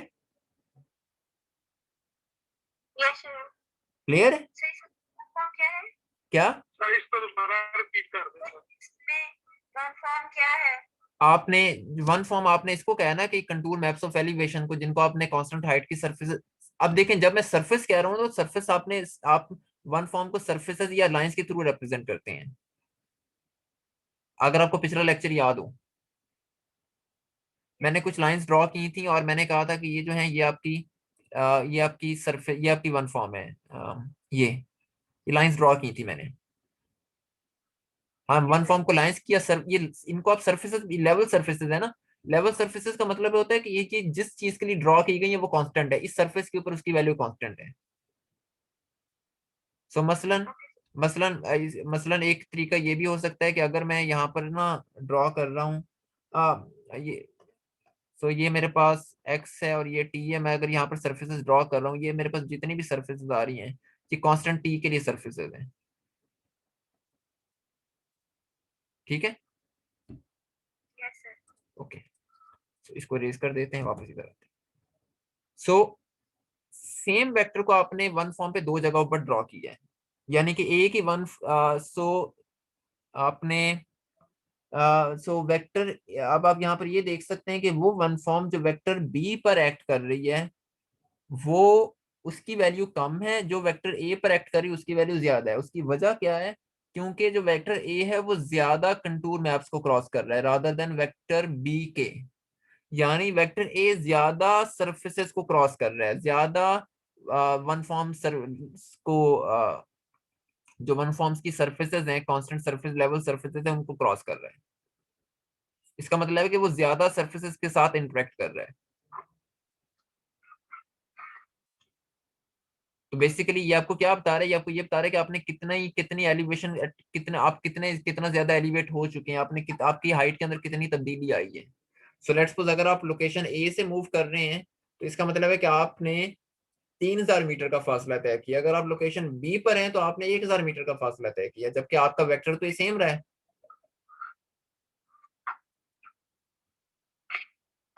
यस सर। ठीक है, सो हमने वन फॉर्म को भी इसी तरीके से पिक्चर किया था ना, कि कितनी लाइंस को क्रॉस कर रहा है आपका वेक्टर, और वो आपको बस एक नंबर दे देता है। यहाँ पर आप क्या कह रहे हैं कि अब वो वेक्टर जितनी सरफेसेस को क्रॉस कर रहा है वो बेसिकली आपको रेट ऑफ चेंज बता रहा है आपका। और और ये किसी पर्टिकुलर डायरेक्शन में रेट ऑफ चेंज, मतलब पॉइंट ए और पॉइंट बी दो डिफरेंट चीजें हैं, दो डिफरेंट लोकेशंस हैं। सो ये आपको किसी पर्टिकुलर लोकेशन के ऊपर किसी पर्टिकुलर डायरेक्शन में रेट ऑफ चेंज बता रहा है। Is that so? Yes sir. तो क्या ये चीज इंडिकेट नहीं करती कि gradient acts like a one form, gradient behaves like a one form?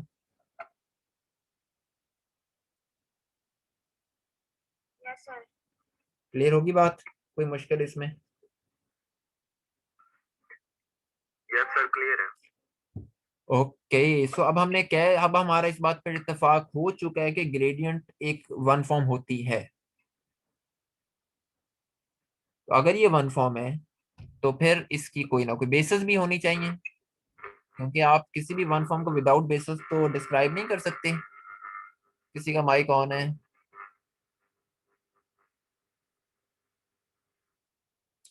So अब हमने ये चेक करना है कि basis for gradient one form क्या होगी आपके पास।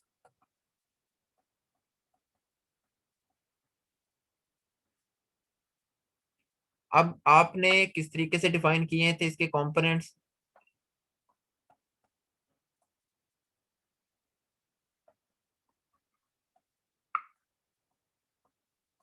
आपने इस तरीके से इसके कंपोनेंट्स डिफाइन किए हुए हैं।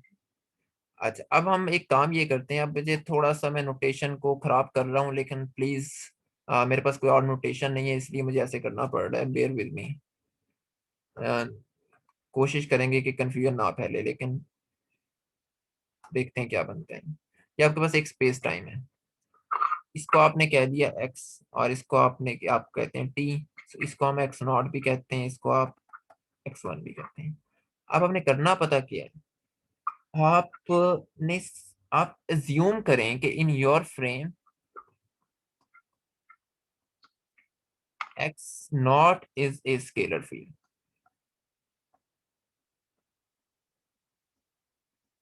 एक्स नॉट क्या है? आपके फ्रेम में एक स्केलर फील्ड है। ठीक है, तो अब आपने सोचना ये है कि what do the surfaces of constant x not look like. अब कांस्टेंट x नॉट की सरफेसेस कैसे ड्रॉ करेंगे?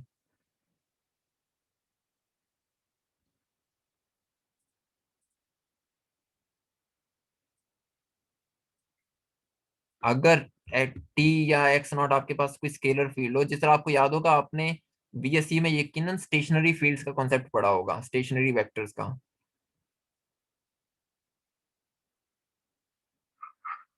अब मैं अगर टी के लिए कांस्टेंट सरफेसेस ड्रॉ करना चाहूं तो कैसे करूंगा?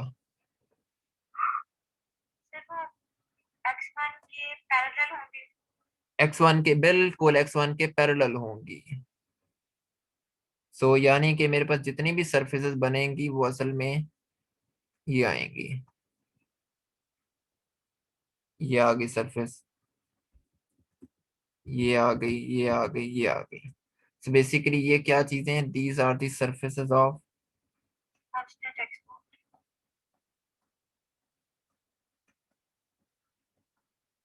अच्छा ठीक है, यहां तक इसका मतलब है आपको समझ आ गई है।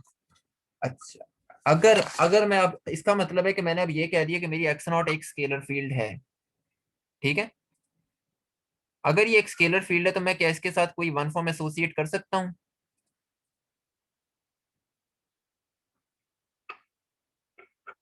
इसके यस साथ सर। कर सकता हूँ ना, तो मैं वो करता हूँ कि मैं इसके साथ एक वन फॉर्म एसोसिएट कर देता हूँ। लेट्स सपोज के ये मेरे पास मेरी वन फॉर्म बन गई,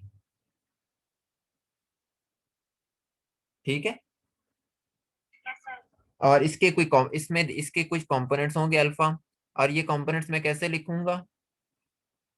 आप मुझे आप ये देखें, आप इस चीज को कैसे लिखते थे, इसके कंपोनेंट्स अल्फा को कैसे लिखते हैं? फाइव और डी अल्फा। हाँ, पार्शियल फाई ओवर फाइव और x alpha, partial. X alpha लिखते हैं ठीक ना। सर ठीक। तो यहाँ पर क्या लिखेंगे? Partial x not over partial x alpha. और क्या मैं इसको क्रॉनिक डेल्टा की फॉर्म में लिख सकता हूँ? Yes sir. तो इसका मतलब क्या हुआ कि इसकी अगर मैं बेसिस लिखना चाहूं dx जीरो के लिए, तो क्या वो ये बनेगी 1 0 0 0?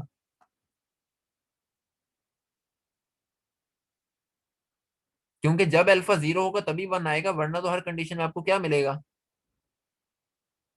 जीरो। ऐसे ही है। Yes sir. तो बाकी जी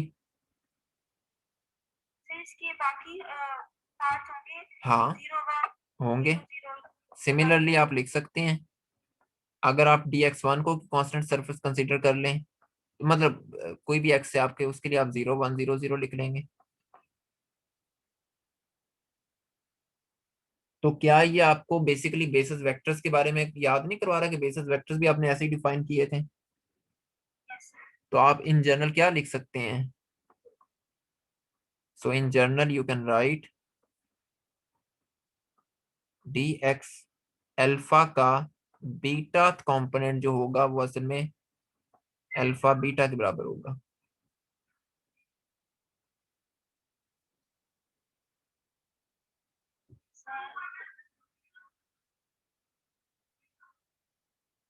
ये देखें, आपको ये इक्वेशन याद है?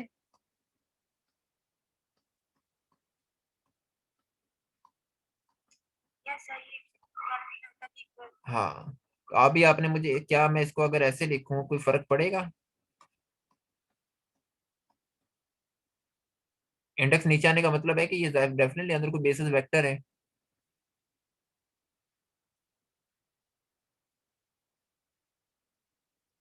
सर ये इसके इक्वल कैसे है? क्या चीज? ये मैंने सिर्फ क्या मैंने और शॉर्ट करके लिख दिया, शॉर्ट एंड नोटेशन में लिख दिया कि इस बीटा को इधर लिख दिया बस।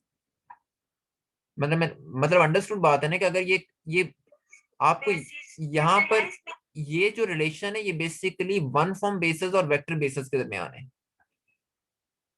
सो अगर यहाँ पर ये इंडेक्स ऊपर आ रही तो ये हमने इंडिकेट कर दिया कि ये वन फॉर्म की बेसिस है। तो जो इंडेक्स नीचे आ रही होगी, हमें पता है पीछे हमने पिछले लेक्चर से कि ये जो इंडेक्स होती है ये बेसिकली किसी वेक्टर बेसिस की इंडेक्स होती है, यस सर ओके।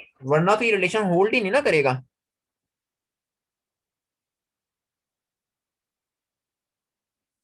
समझ आई इस बात की? Yes sir. तो लिहाजा तो क्या फिर आप ये नहीं, हाँ जी, सर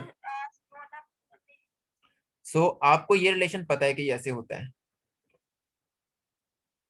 और ये रिलेशन आपको ये कह रहा है कि बेसिकली वन फॉर्म की बेसिस वेक्टर बेसिस के ऊपर एक्ट करती हैं, तो आपको क्रॉनिकल डेल्टा मिलता है।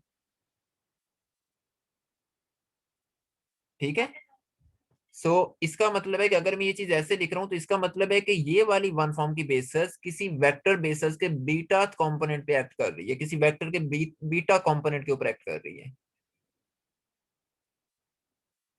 That's what it means. Okay sir.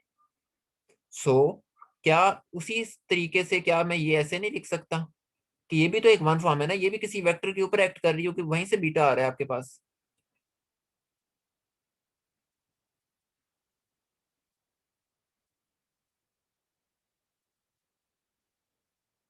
Ji,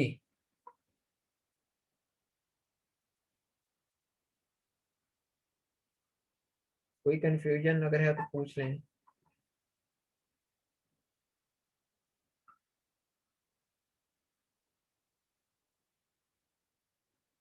ji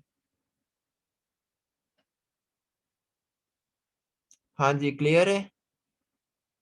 ji sir clear है।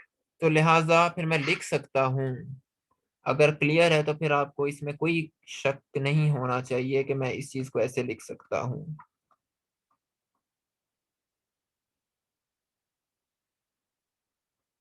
सो आप ग्रेडियंट वन, अगर जब आपने बेसिस डिफाइन कर लिए तो फिर आप ग्रेडियंट वन फॉर्म को लिख सकते हैं। अगर आपके पास ये ग्रेडियंट वन फॉर्म हो, आपने सबसे पहले इसके कंपोनेंट्स लिखे और फिर आपने इसके बेसिस वेक्टर्स लिख दिए। ये इक्वेशन देखें, कुछ समझ आई है ये इक्वेशन? Yes sir. दोबारा देख लें, दोबारा अच्छी तरह इसको समझ लें, ये बहुत इंपॉर्टेंट पॉइंट है। क्योंकि ये आर्टिकल ये थोड़ा सा कंफ्यूजिंग टॉपिक है। दोबारा से देख लें अब इसमें, ये जो ये वाली क्वांटिटी है ये क्या है? अब आप लोग मुझे ये बताएं कि ये क्या चीज है, और ये एक नंबर क्या है, ये नंबर क्या है? सर फर्स्ट वाला हाँ, हम है और सेकंड फर्स्ट वाला क्या है? Partial x alpha. नहीं, फर्स्ट वाला क्या है? ग्रेडियंट। हाँ एग्जैक्टली, शाबाश, ये ग्रेडियंट वन फॉर्म है। ठीक है, मैं यहाँ पर लिख देता हूँ। और दूसरा क्या है? ये उसके कंपोनेंट्स है। कंपोनेंट्स हैं, ठीक है। और third basis. Components of gradient one form, और ये क्या चीजें, ये बेसिस हैं वन फॉर्म के। और आपको ये पता लग गया है कि ये बेसिस ये कैसे बने हैं?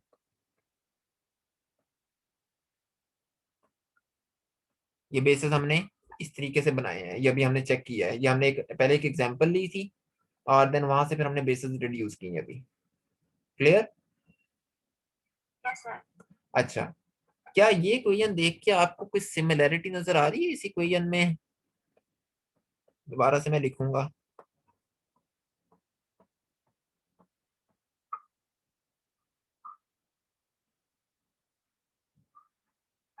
और remember F is a scalar field. Yes sir. तो क्या ये दोनों इक्वेशंस सेम एक है दोनों जैसी हैं? क्वेश्चन। तो क्या फिर ये दोनों यस इक्वेशंस सर इक्वेशन, दोनों क्वेश्चन। सोच लें, सोच लें, ये बड़ा एक कॉन्सेप्चुअल क्वेश्चन है।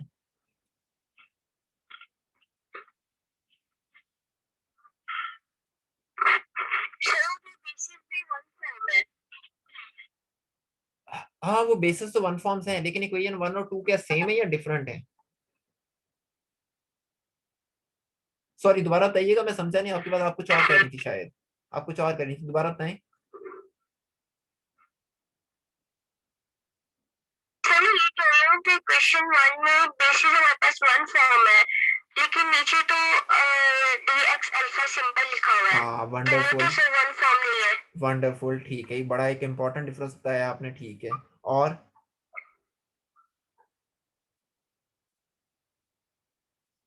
और सर इसमें हमारे पास ग्रेडियंट भी वन फॉर्म है एग्जैक्टली क्वेश्चन 1 में। एग्जैक्टली फंक्शन हमारे पास नीचे फंक्शन है जी सर। एग्जैक्टली जबरदस्त, बिल्कुल बिल्कुल। ये किसने बताई ये लॉजिक? कौन है? नहीं सर। आपका नाम मैं देख रहा हूँ क्या है। अच्छा, कौन है? नाम क्या है आपका? सुबह सर। सुबह। ये बहुत शानदार लॉजिक है। ये देखें, आपने ये दोनों इक्वेशंस देखने में एक जैसी लगती हैं, लेकिन यहाँ पर जो डी फाई है वो एक वन फॉर्म है, यहाँ पर एफ सिर्फ एक फंक्शन है। दोनों में फर्क ये होता है कि जो वन फॉर्म होती है, हमने शुरू में डिफाइन किया था कि वन फॉर्म कोई वेक्टर लेती है और उसको मैप करती है रियल नंबर्स पे, लेकिन कोई फंक्शन क्या करता है कि एक रियल नंबर को उठाता है और उसको रियल नंबर्स पे मैप कर देता है। सो दैट्स अ की डिफरेंस। और दूसरी चीज ये कि डीएफ जो है वो सिर्फ फंक्शन में आने वाली चेंज है, जो कि एक्स में आने वाली स्मॉल चेंज को रिप्रेजेंट कर रहा है, लेकिन ये वन फॉर्म उस वक्त तक स्मॉल चेंज को रिप्रेजेंट नहीं कर सकती जब तक आप इसको देने वाला वेक्टर स्मॉल नहीं होगा। पर डीएफ तो हमेशा एक स्मॉल चेंज को रिप्रेजेंट करेगा, लेकिन डी फाइव वन टिल्डा कभी भी उस वक्त तक स्मॉल चेंज को रिप्रेजेंट नहीं कर सकता जब तक आप इसको स्मॉल वेक्टर नहीं देंगे। अगर आप इसको लार्ज वेक्टर दे रहे हैं फिर ये लार्ज ग्रेडियंट बता रहा है। क्लियर? Okay sir. ये बात क्लियर होगी ना सबको? Yes sir. और ये चीज हमने इधर इधर भी देखी थी इस लेक्चर में। देखें, एक सेम वन फॉर्म है, आपने जब उसको वेक्टर v दिया तो स्मॉल वेक्टर है, उसने स्मॉल चेंज आपको दी है। आपने उसको लार्ज वेक्टर w दिया, उसने आपको लार्ज चेंज दे दी है। ठीक।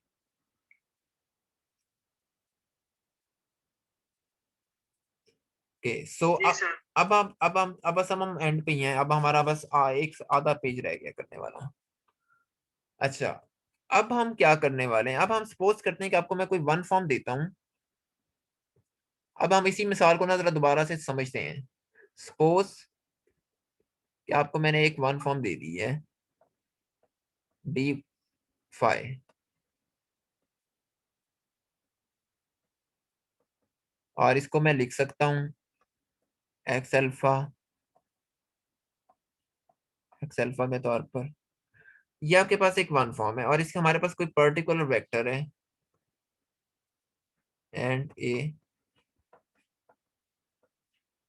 पर्टिकुलर वेक्टर डेल्टा एक्स, और मैं डेल्टा एक्स को डिफाइन कर रहा हूँ जीरो डेल्टा एक्स और जीरो के थ्रू। हमने असल में इसका एक्शन चेक करना है इस वन फॉर्म का इस वेक्टर पे। सो आप ये चीज निकालना चाह रहे हैं। आप क्या करेंगे? Partial phi over partial x alpha d x alpha, और यहाँ पर ये वेक्टर आ जाएगा। इस वेक्टर को आप कैसे लिखेंगे? इसको एक्सपेंड कर लें इसकी बेसिस में। हाँ, मुझे लिखवाएं जरा, क्या लिखूंगा मैं इसके अंदर? वेक्टर आपके सामने है ये वाला।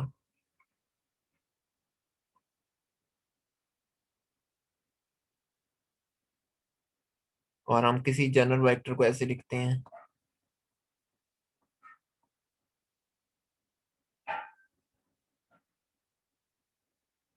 हाँ जी, शाबाश, लिखवाएं।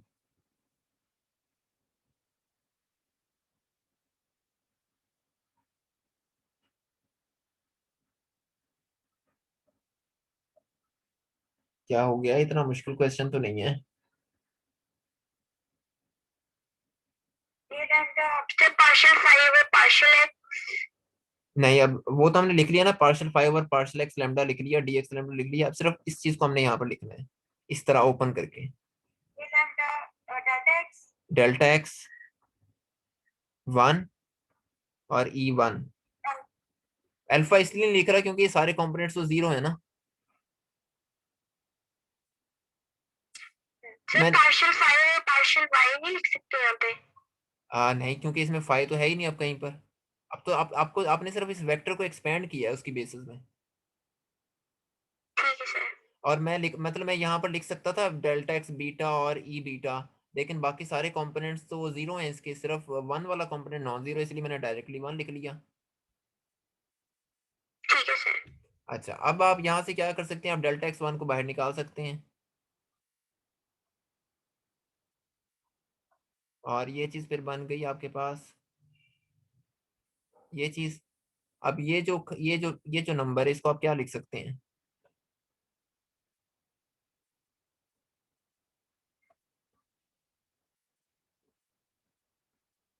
इसको आप लिख सकते हैं क्रोनिका डेल्टा।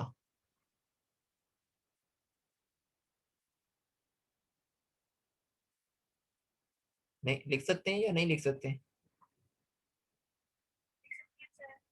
लिख सकते हैं। तो और आपको पता है कि ये वेक्टर उसी वक्त नॉन जीरो देगा जब अल्फा की वैल्यू 1 होगी, बाकी हर केस में ये आपको क्या देगा, 0। सो इस वेक्टर की, इस खास वेक्टर के ऊपर इसका जो एक्शन बनेगा वो ये बनेगा पार्शियल x1 डेल्टा x1। और ये क्या चीज है, ये एक नंबर है, ये एक रियल नंबर है।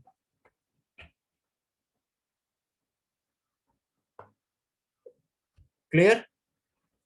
तो ये आप आपको समझ आ गई कि अगर आपको ये बेसिकली वो जो ये मैंने आपको एक एग्जांपल के तौर पर ही करवाया है कि अगर आपको कोई पर्टिकुलर वेक्टर दिया हो तो आप उसको ग्रेडियंट वन फॉर्म पे कैसे एक्ट करवाएंगे, ये किसी भी वन फॉर्म पे कैसे करवाएंगे। तो इस तरीके से आप चेक कर सकते हैं कि उसका क्या इफेक्ट आ रहा है, क्या चेंज क्या आ रही है उसमें।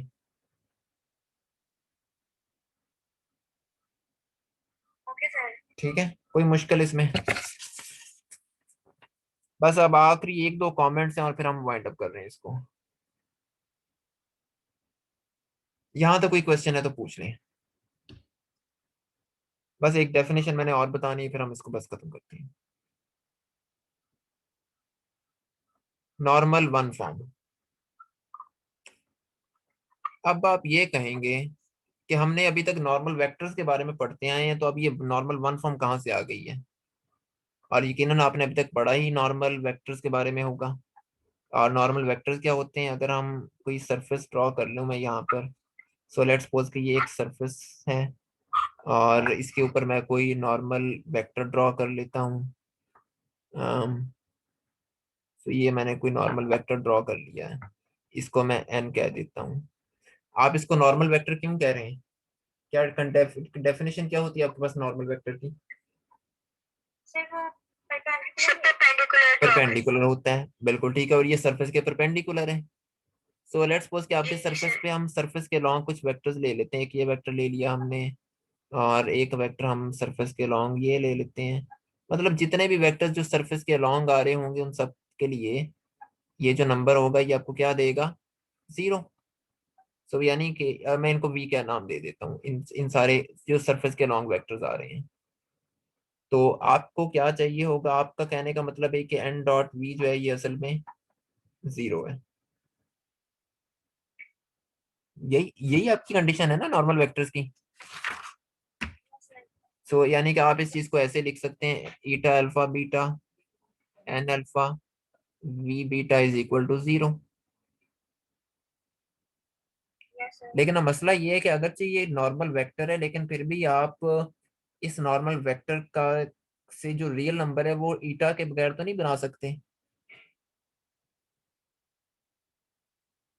ईटा के बगैर तो नहीं ना बना सकते, आपको एक तीसरा टेंसर चाहिए ना। सो अब क्या हमारे पास कोई एक तरीका ऐसा हो सकता है कि हम 0 वेक्टर अचीव कर लें एक ही वेक्टर को इस्तेमाल करके। मतलब आपने स्केलर नंबर 0 लेके आना है एक ही वेक्टर के जरिए, आपको क्या करना पड़ेगा। वहाँ पे तो दो है वेक्टर्स एन और वी। हाँ लेकिन वो तो सरफेस के वेक्टर्स है ना वी। आपने सिर्फ ये शो करना है, मैं आपको आप असल में आप करना सिर्फ ये चाह रहे हैं कि आपके पास जो वेक्टर एन है वो नॉर्मल वेक्टर है। ये आपका शो करने का मकसद था। तो उसके लिए आपने ये किया कि सरफेस के लॉन्ग बहुत सारे वेक्टर्स ड्रॉ कर लिए भी और हर एक के साथ डॉट प्रोडक्ट लेके देख लिया, अगर तो आंसर 0 आ रहा है तो इट शोज कि आपका जो एन है वो नॉर्मल वेक्टर है, वरना नहीं है।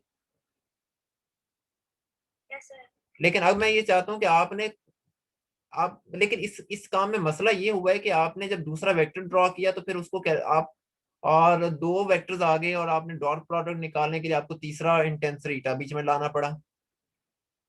लंबा काम हो गया ना, ये फंडामेंटल चीज तो नहीं बनी।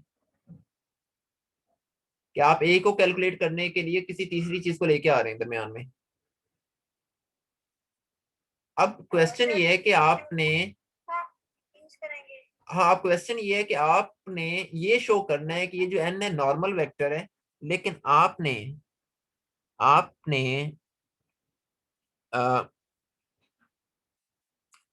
आपने कोई तीसरा टेंसर यूज नहीं करना।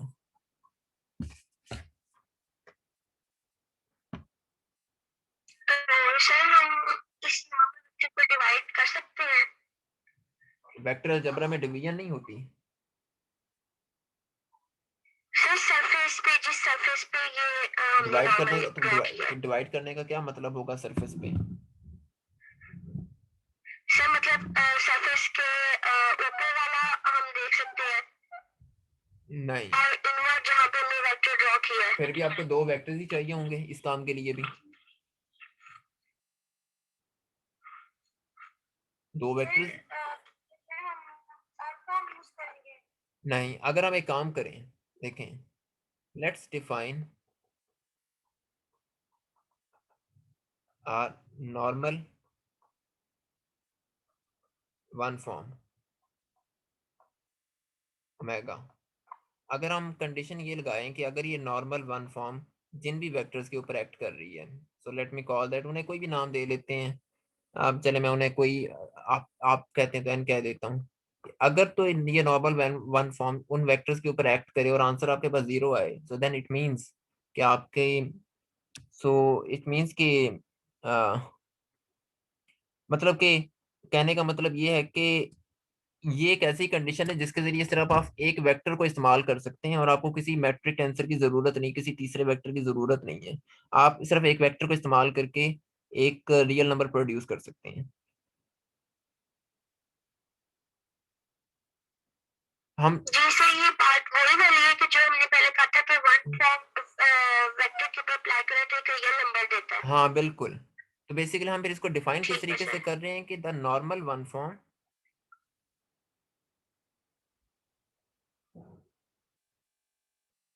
is a one form whose value on all tangent vectors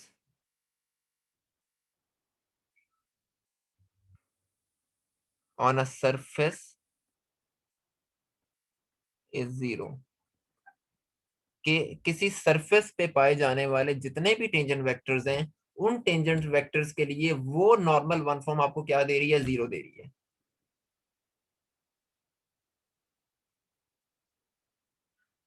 यानी सरफेस पर पाए जाने मतलब के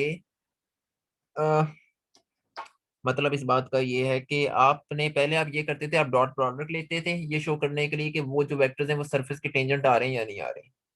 अब आप क्या करते हैं, आप सिर्फ एक वन फॉर्म डिफाइन करते हैं और उस वन फॉर्म को उन वेक्टर्स के ऊपर एक्ट करवा के देख लेते हैं। अगर तो आपको 0 नंबर मिल रहा है तो इट मींस कि वो एक वो टेंजेंट वेक्टर्स हैं, वो one form normal one form है, वरना नहीं है। रादर देन, और इस पूरे प्रोसेस में आपको किसी तीसरे वेक्टर को एम्प्लॉय नहीं करना पड़ता, ईटा को नहीं लाना पड़ता बीच में।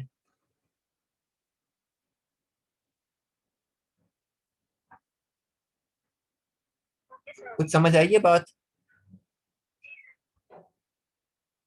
के? सो ये हमारा लेक्चर था, लेकिन इसमें बस मैं आकर मैं एक चीज लिख देता हूँ, ये मैं होमवर्क में ऐड करूंगा, लेकिन आप इसको खुद भी ट्राई कर सकते हैं। अगर आपके पास इस तरह की कंडीशन हो रही हो ना, तो सो आप एक बड़ा अच्छा काम कर सकते हैं। You can show if you have some scalar field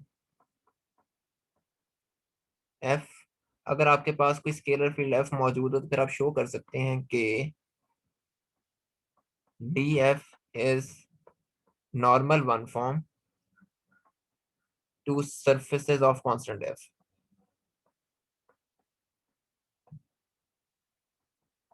मतलब वो तमाम सरफेसेस जिनके लिए f की वैल्यू कांस्टेंट आ रही है उनके लिए जो df होगा वो एक नॉर्मल वन फॉर्म है, या यूजुअल केस में आप इसको d फाई कह लें। तमाम सरफेस कांस्टेंट फाई वाली सरफेसेस के लिए ये एक नॉर्मल है, नॉर्मल वन फॉर्म है। क्योंकि जो कांस्टेंट फाई होंगे वो टेंजेंट वेक्टर्स हों, कांस्टेंट जो किसी कांस्टेंट फाई के ऊपर जितने भी आप टेंजेंट वेक्टर्स ड्रॉ करेंगे, उनको जब आप इस वन फॉर्म, बेसिकली वो ये चीज बनेगी। ये बिल्कुल ऐसे है कि देखें, ये आपके पास एक वन फॉर्म आ रही है, लेट्स सपोज कि ये एक सरफेस है एक्स एक्सेस के लॉन्ग। अब जो आपका, जो इसके अलोंग वेक्टर्स होंगे, अब ये आपके पास सरफेस है कांस्टेंट फाई की, ये कांस्टेंट फाई की सरफेस है। आपने अब इसके ऊपर कोई भी अगर आप वेक्टर ड्रॉ करेंगे, so basically rate of change आप लेना चाह रहे हैं, यही चीज, यही आपकी वन फॉर्म है ना, यही सरफेस है, यही आपकी वन फॉर्म है। क्या ये वन फॉर्म इस सरफेस में से पास कर रही है? No sir. नहीं ना कर रही। तो बेसिकली इट मीन्स के ये जो आपके पास डॉट आएगा वो जीरो आएगा, क्योंकि आपका वेक्टर किसी भी सरफेस को पियर्स ही नहीं कर रहा। Yes sir. So that's why normal one form, आपको नॉर्मल वन फॉर्म को आप इस तरीके से पिक्चर कर सकते हैं। Okay, so I'm gonna stop recording now.